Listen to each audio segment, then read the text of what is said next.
Madayaw nga adlaw matinyan sa Marso 19, 2022, karong adlaw. Ako si Sirlene Priscillas Cabanit o bani kami alang sa mga labas nga mga balita gikan sa lokal nga panggamhanan ubos sa administrasyon ni Mayor Michelle Nakpilrabat. Og ania ang atong mga headlines. Modernong mobile X-ray machine miabot na. Kapulisan gibansay sa VIP security and protection. Wheelchairs gihatag sa mga PWDs. Konseho nagpahigayon og public hearing aron sa pagsakas sa plitihan. College face-to-face classes posibleng sugdan na. Og sa feature, City of Mati gipasidunggan sa ADAC Performance Awards. Kanaogban pa sa pagbalik sa Ang Mati karon. Duna ka ba'y gustong isumbong nga problema sa inyong barangay? O di ka proyektong kinahanglan ninyo nga wala nga tagad? Kung kamo nangitag kadangpan sa inyong suliran, i-report na kana sa Ang Mati karon. Kami gadawat sa reklamo, hangyo o bisan pa man unsang mensaheng gusto ninyong madunggan sa lokal nga panggamhanan. I-report na yan. Ipadala lamang inyong mensahe hangyo ug mulo sa atong Facebook page, City of Mati LGU, aron among masibya sa Ang Mati karon. Mamahimo usab kamong magpadala sa inyong video mahitungod sa inyong issue. I-report na yan.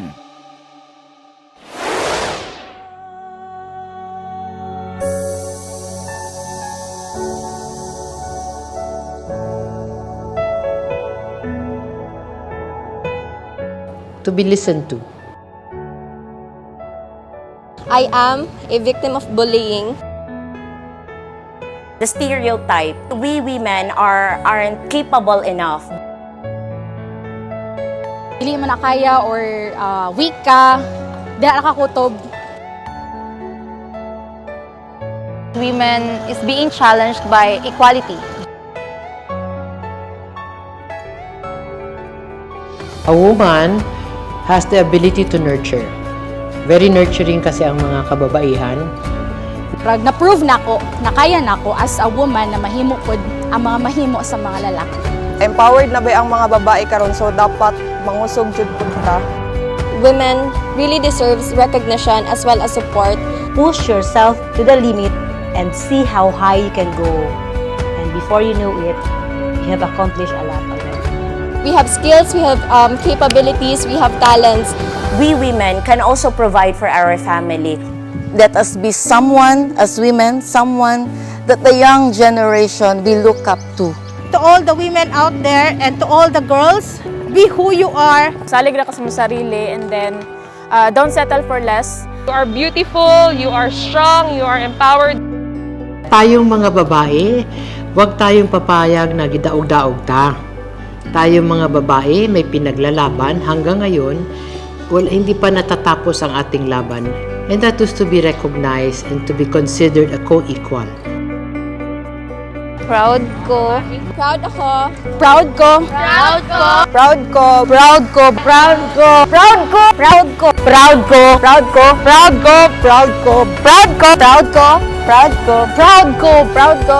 Proud ko, babae ako.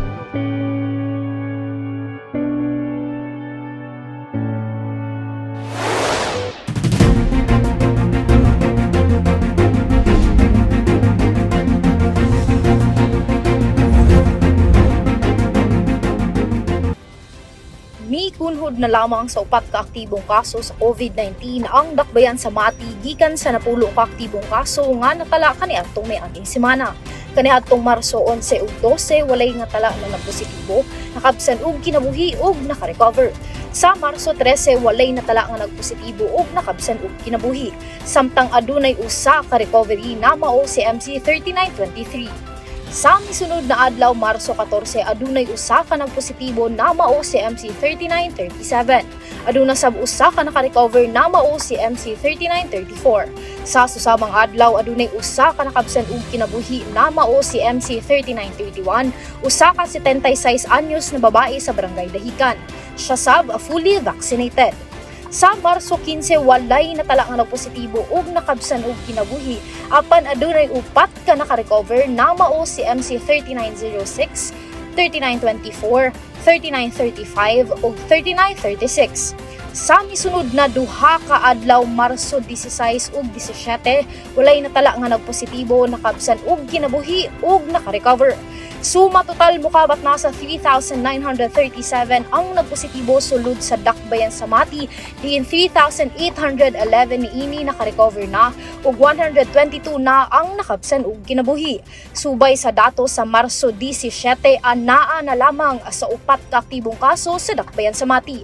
Samtang subay sa dato sa Marso 12, anaa na sa 77.83% ang total vaccinated sa dakbayan sa Mati, din 71.05% niini kay fully vaccinated na ug 22.17% na lamang ang unvaccinated. Padayon gihapon ug awhag ang lokal na panggamhanan sa mga Matinian sa namosunod sa minimum health standard protocols ug magpabakuna aron maluwas sa grabeng epekto nadala sa COVID-19. Gihang ni usab ang mga ginikanan na dili mahadlok magpabakuna sa ilang mga anak aron dugang proteksyon laban COVID-19. Mamahimo nang magpa-X-ray ang katawhan sa Mati nga dili na kinahanglan pang muadto sa ospital.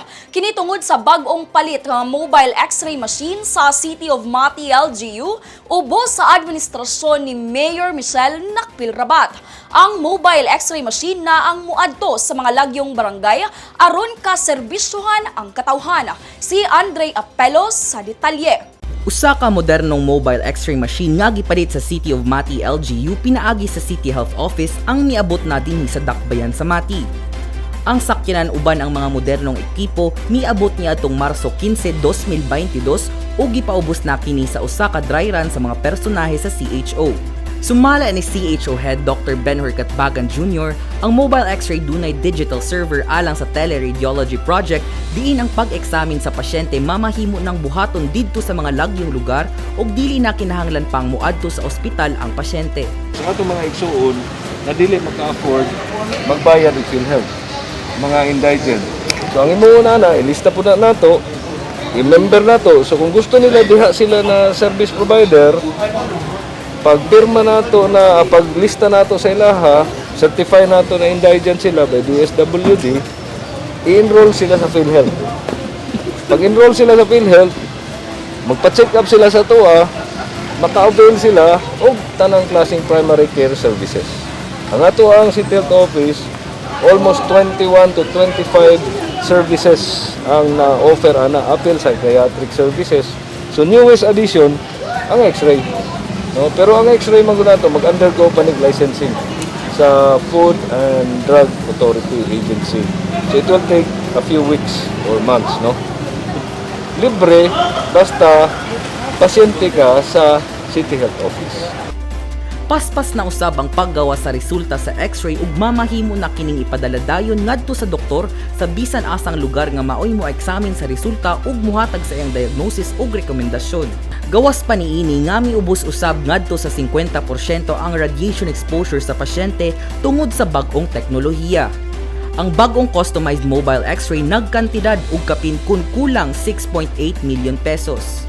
Samtang giawhag ni Mayor Michelle Nakpil-Rabat ang mga Matinians nga pahimuslan ang mga serbisyong hatod sa iyang administrasyon gumikan kay alang kini sa katawhan gamit ang kwarta sa katawhan.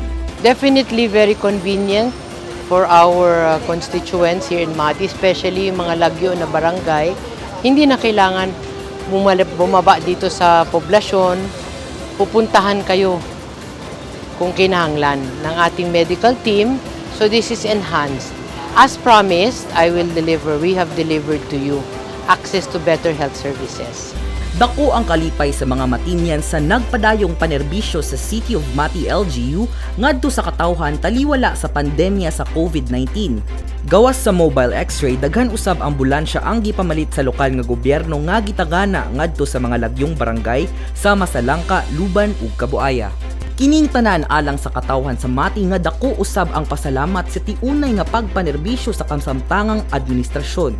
Kini si Andre Apelo para sa Ang Mati Karon. 75 ka miyembro sa kapulisan ang misalmot sa 5 kaadlawng pagbansay-bansay alang sa VIP Security and Protection Orientation Training nga gipahigayon sa Davao Oriental Police Provincial Office ni adtong Marso 7 hangtod 11. Si John Ilahas sa detalye. Nagpasiklab ang 75 ka mga uniform personnel sa gipahigayong closing ceremony sa 5 kaadlong VIP Security and Protection Orientation Training. Ang training gipahigayon ni adtong Marso 7 ug natapos ni adtong Marso 11 sa kasamtangang tuig didto sa Davao Oriental Police Provincial Office o DOPO. Apil sa mga personaheng miapil ang mga kasundaluhan ug mga pulis sa pagpanguna ni Police Major Renante Artiala, inubanan sa tanang opisyales sa Police Security and Protection Group kon PSPG. Ang tumong sa maong training mao ang paghatag og kahibalo sa tanang miapil isip escort sa usa ka prominenteng personahe kon very important person. Apil na usab niini ang tanang mga angayang buhaton panahon nga adunay emergency alang sa kaluwasan sa VIP. Sumala pa sa Provincial Director sa DOPO nga si Police Colonel Efren Orlina, importante gayud ang maong training aron sa paghatag og mga highly trained ug mga professional nga serbisyo ang tanang nanginahanglang VIP ug magamit usab kini sa probinsya sa Davao Oriental kung kita adunay mamahimong bisitang mga dagkong tawo. Sa katapusang adlaw sa training, ang misalmot mipakita sa tanang ilang nakatunan sa 5 kaadlawng training. Apil niini ang ginatawag nga 1-man detail, 2-man detail, 3-man detail ug ang vehicle immobilization.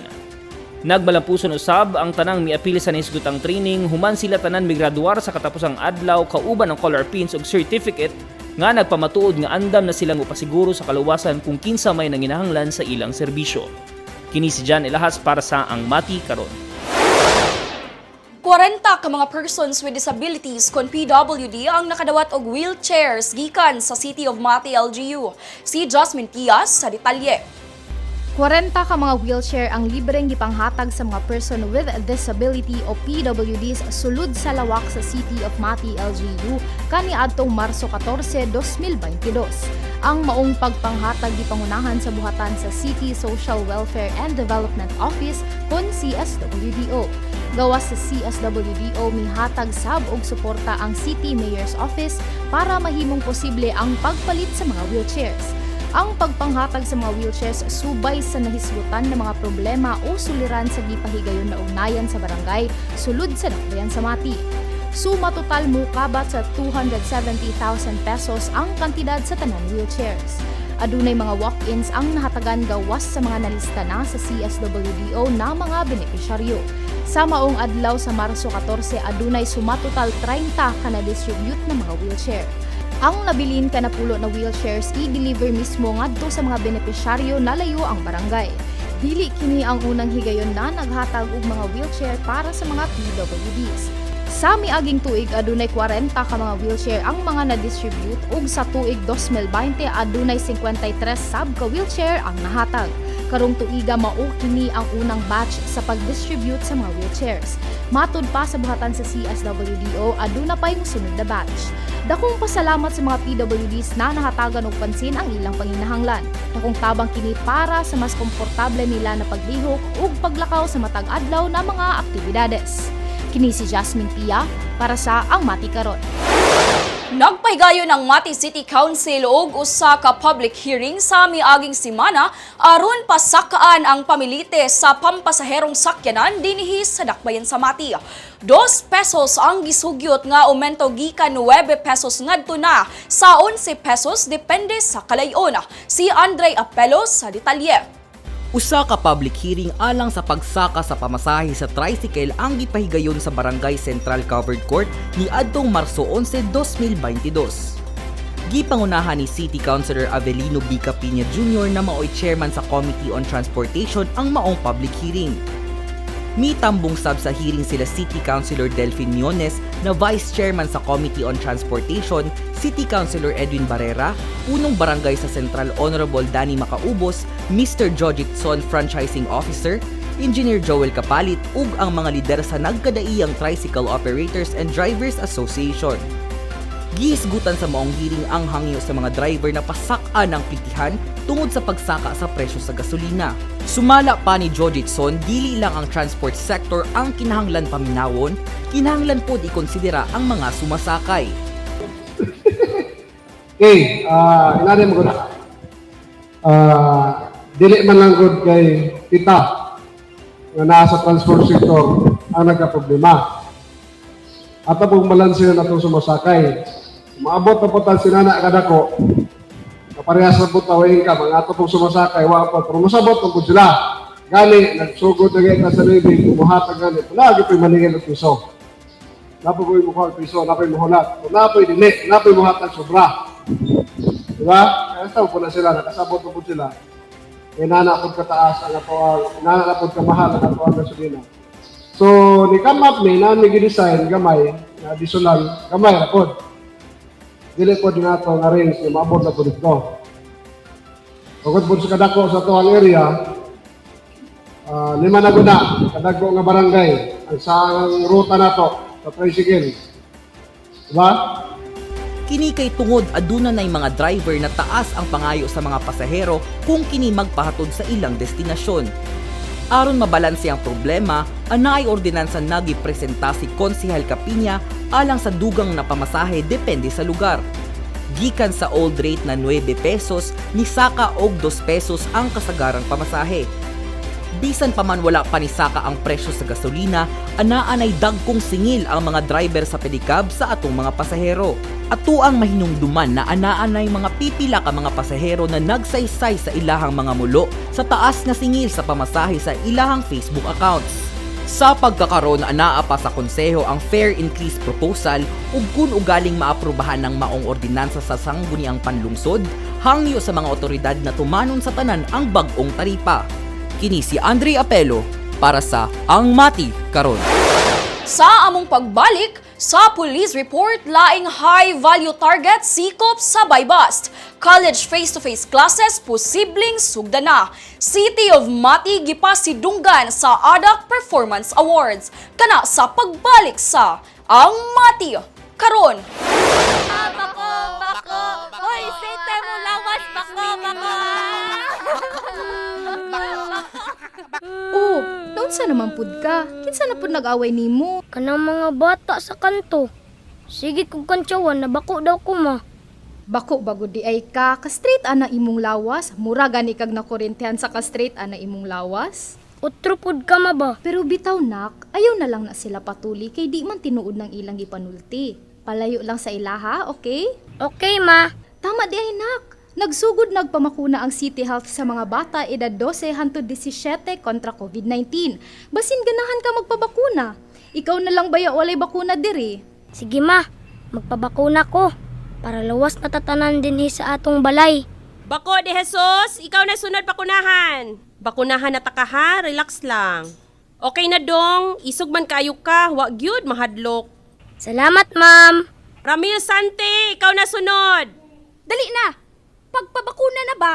Katalawan ba aning bataa? Paisog-isog subang bata pero talawan di magpabakuna? Lingko diha! Hindi lang ko magpabakuna, Ma. Hoy! Balik din ni Ramil! Diyos ko ning bataan eh. Malipayon lagi ka nak. Kadto gani bata midagan pagawas ganina ma? Maugod tong sigig pangaway nako. Mauba? Talawan man lagi to. Lagi ma, pagtuog yun bitaw na kong isog to siya.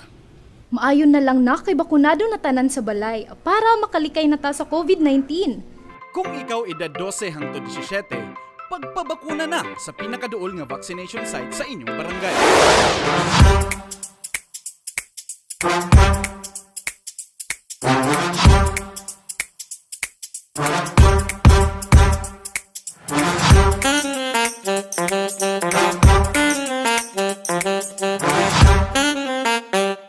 Marayang adlaw Matinyans, anya na sabita sa atong segment nga Matinyans on the Street. Dakong hagit ka natong tanan ng labihang pagsakat sa presyo sa krudo o gasolina, diin mikabat na ngadto sa 80 pataas ang presyo sa gasolina lamang. Tungod sa pagsakat sa presyo sa petrolyo ug karong bag-o, ang sugyot nga isa ka na usabang plitihan sa mga pampublikong sakyanan. Isip usa ka pasaherong Matinyan, unsa or pila sa imong pagtuo ang saktong plitihan sa tricycle dinhi sa Dakbayan sa Mati. Tara uban ni kami ug atong dunggon ang tubag sa katawhan. Isip usa ka pasaherong Matinyan, unsa or pila sa imong pagtuo ang saktong plitihan sa tricycle dinhi sa Dakbayan sa Mati. Kung sa ko alam te kay 18 kay nintaas na manggod ng gasolina. So pwede na siya sa kay para dili kan sipod ba sa biyahe diri Sa ako pwede ra mga 15 kay para dili pod kan siya mga driver. Nintaas na pod biya ang mga gasolina karon. Depende siguro sa walang taripa. Mahal siguro. Para sa kuha, pwede siya 15, pwede po siya 20. So unsa ang imong maingon sir na nagtaas na ang presyo sa krudo o gasolina? Siguro kay na-issue karon siya lainasod. Amo nang dahilan na muda ko ang kuan pero nabot uban nga sakyan ra pod mapagsamantala pod ang uban. Then amot lang sa uban kung unsa gid mga plan unsa gobyerno o ta kabalugod. Unsay paagi nila mo nang kung unsay bag-o o generation nga presyo mo na po'y sakay na punta po, mahimugod. Katong sa pagtaas sa krudo, no? So, tanaw na ko kanang samtang na nagtaas ang krudo, so, ang pamasahe siguro naa siguro sa 12 to 15. Kay para makabawi po ang mga driver, although sakit man po siya sa mga commuters, pero for the meantime siguro nataas ing ana, pero hopefully pag mubaba na mabalik po og 10 pesos o kata lang. 15.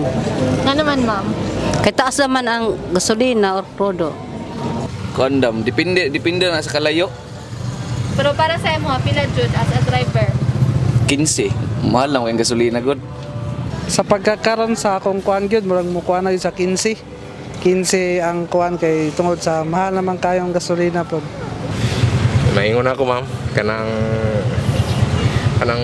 sinabtanay lang gudunta ko tay kanang bayan na sa pasahe.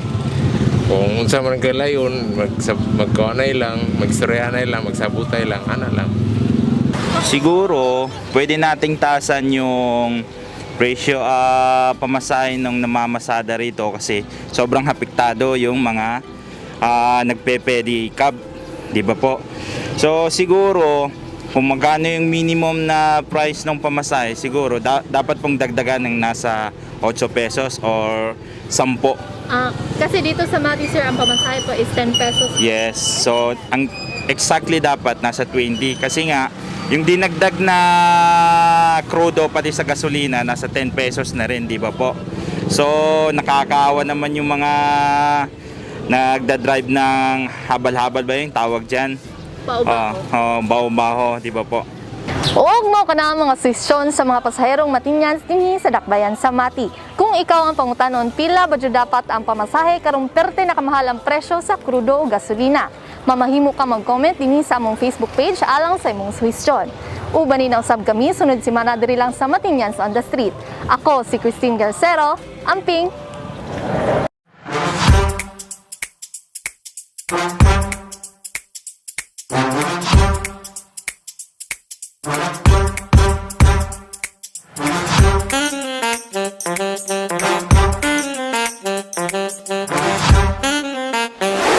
Laing high-value target ang nasikop sa kapulisan human sa gipahigayong buy-bust operation sayo karong bulana. Si Christine Garcero sa Police Report.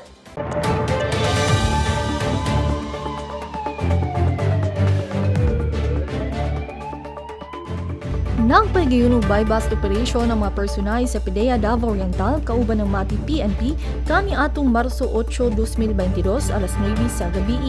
Gikasang buy-bust operation sa Purok Makugihon, Barangay Lahican, Nakbayan sa Mati nga miresulta sa pagsikop sa usa ka sospek nga giilang si Noel S. Casinas Jr. o alias Wawa, 22 anyos, ulitawo, usa ka laborer ug residente sa nahiskutang lugar. Giilang dinakpang S. Casinas nga number 9 target sa tibuok Davao Region. Nakumpiska gikan sa dinakpa ng 3-heat steel transparent plastic nga dunay sulod nga gidudahang shabu nga mo kantidad og 24,000 pesos ug usa ka 500 peso bill. Ang suspect kanaa sa kustudiya sa kapulisan ug kasuhan kini sa paglapas sa Section 5 ug Section 11 sa Article 2 of Republic Act 9165. Kini si Christine Garcero para sa Ang Mati Karon. Human sa pagsugod sa face-to-face classes sa Kulian Integrated School alang sa kinder ug elementary level, mamahimong sugda na pod kini sa kolehiyo. Si Jasmine Tias sa detalye. Nagpahigayon og ocular inspection ang Mati Incident Management Team sa Mati Polytechnic College kaniadtong Marso 15, 2022. Ang pagpahigayon sa mga inspeksyon, preparasyon alang sa limited face-to-face na klase sa tertiary level. Gi-inspeksyon ng mga washing area, classroom, ug uban pang mga importanteng lugar ug mga kagamitan na anaa sa checklist sa MATI IMP aron maaprubahan ang sunod lakang na mao ang dry run. Ang dry run ang pagdemonstrate sa mahitabo sa aktwal na face-to-face diin adunay sundo ng mga guidelines ang mga estudyante ingon man ang tulunghaan. Matud pa sa IMP kinahanglan ang dry run aron dili mabaguhan ang mga estudyante ug makahibalo kini sa mga guidelines na pagahimuon sa new normal na face-to-face. Inig mo pasar sa criteria ang MPC sa dry run test sa IMP, mamahimong i-endorse na nila kini sa Commission on Higher Education aron sa pag-aproba og final testing and inspection kung pwede na ba mamahimong mag face-to-face ang maong eskwelahan. Nagdahom ang MATI Polytechnic College na maaprubahan na sab sila sa limited na face-to-face sama sa Kulian Elementary School aron sab matudluan ug mapasabot ang mga estudyante ug maayo kumpara sa setup na online class. Sa pagkakaron, nangandam pa ang MPC para sa sunod na lakang na mao ang dry run. Kini si Jasmine Pia para sa Ang MATI Karon. Human sa virtual awarding, personal nang gidawat ni City of Mati Mayor Michelle Nakpil-Rabat ang plaque of recognition gikan sa Anti-Drug Abuse Council isip usa sa 8 ka LGUs nga gilang Golden Awardees alang sa tuig 2019 ug 2022. Mitambong si City of Mati Mayor Michelle Nakpil-Rabat sa Performance Awards para sa tuig 2019 ug 2020 sa National Anti-Drug Abuse Council nga gipahigayon sa Acacia Hotel sa Davao City niadtong Marso 15, 2022. Nasungkit sa local government sa City of Mati ang Gold Award sa 2021 National Anti-Drug Abuse Council Performance Award ubos sa pagdumala ni Mayor Michelle Nakpil-Rabat kauban ang laing 7 ka mga LGU sa Region 11. 100 functionality points, 100 adjectival rating ug 95 assessment score ang nakabot sa local government of the City of Mati panahon sa pagpahigayon sa 2019 ADAC Performance Audit kauban ang Province of Davao Oriental diin nakakabot kini og parehong puntos ug ratings. Gisundan kini sa ubang lugar nga parehong nahatagan og recognition and award sama sa Municipality of Braulio y Duhali Province of Davao del Norte, Municipality of Bansalan Province of Davao del Sur ug Municipality of Mawab Province of Davao de Oro. Sa pagpahigayon og performance audit alang sa tuig 2020 ang Davao del Norte, Davao de Oro ug ang Monte Vista Davao de Oro ang nakadawat sa Anti-Drug Abuse Council Performance Award. Ang maong pag-ilan nagikan sa nasyonal nga level nga gipahigayon sa rehiyon sa Davao. Sigon ni Mayor Michelle, Well, of course, I'm very proud for our Matinians that we have come a long way. Considering that when we assumed office, this was half the year 2019 up to the 2020th, no. But unfortunately, that pandemic happened. So 2021, we had a slowdown, but again, we have recovered it for this year. Back to down to 2 more barangays for the anthem. But we will there is no let up. We will continue this fight against the drug abuses.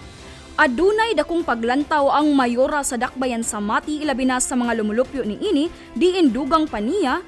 This is for all of you. We did this for all of you. To keep us drug-free, drug-safe ang Mati. Join me in our fight against drugs. Tiunay ang pagpaningkamot sa lokal nga panggamhanan aron malambuong mapatuma na ang tumong sa kompanya kontra ilegal nga droga kauban ang mga barangay sa dakbayan sa Mati aron mamintenara ang pagka-drug cleared sa lugar. Nagbunga ra gyud ang kooperasyon og pakighiusas sa mga taga-Mati. Hinaot nga magpadayon kini. Congratulations City of Mati, congratulations Matinians. Ani-ana ang atong COVID updates og orden de Cotibo apil na ang mga aktibidades sa atong halangdong Mayor Michelle Nakpil-Rabat karong simanaha.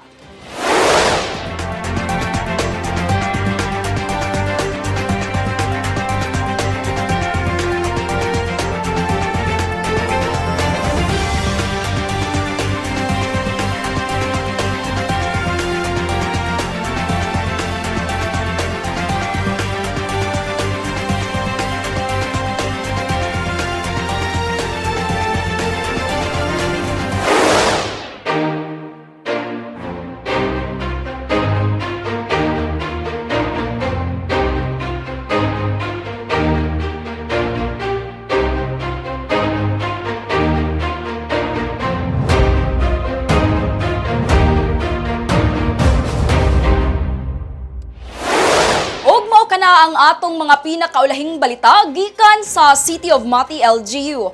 Ako si Serlene Priscilias Kabanit, uban ni kami sunod semana matag Sabado diri lang sa Ang Mati. Karon, hinumduman tayo Matinians aber unan na pagsulay awon gayud paglaom kun kita. Maga tinabangay.